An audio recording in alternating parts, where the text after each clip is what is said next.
For 120 years, every president who was elected in a year ending with a 0 died while in office. It began with 9th President William Henry Harrison. Harrison was elected in 1840. He took office in March of 1841 and died of pneumonia only 31 days later. Abraham Lincoln was elected in 1860. He lived out his first term in office, but was killed only months into his second term by assassin John Wilkes Booth. James A. Garfield was elected in 1880 and wouldn't even survive a year in office. He was shot by assassin and madman Charles Guiteau and died only 2 months after being shot.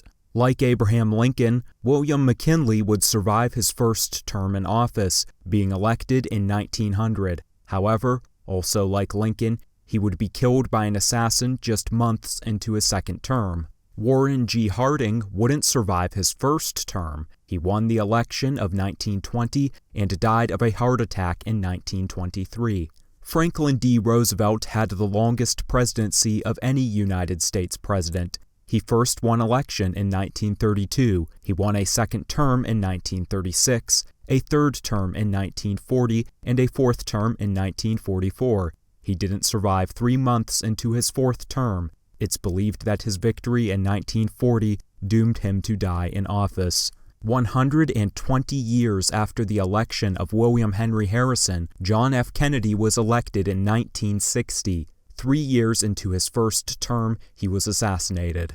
In 1980, Ronald Reagan was elected as president and was next in line for the curse. Just months into his first term, he was the victim of an assassination attempt, but he survived and lived out 2 terms. The election of 2000 saw George W. Bush take the office, and like Reagan, Bush would also have a 2-term presidency. After 120 years, the curse seemed to be broken.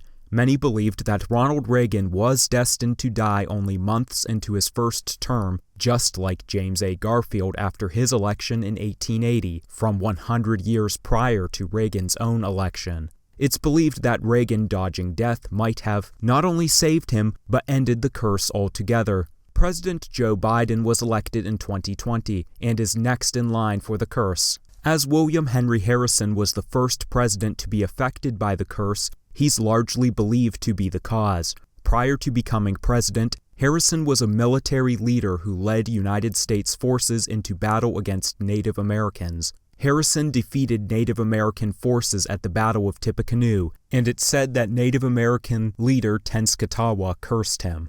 There is only one president to die in office who isn't believed to have been a victim of the curse. Zachary Taylor won the election of 1848 and died in 1850 after becoming ill with an unknown stomach ailment.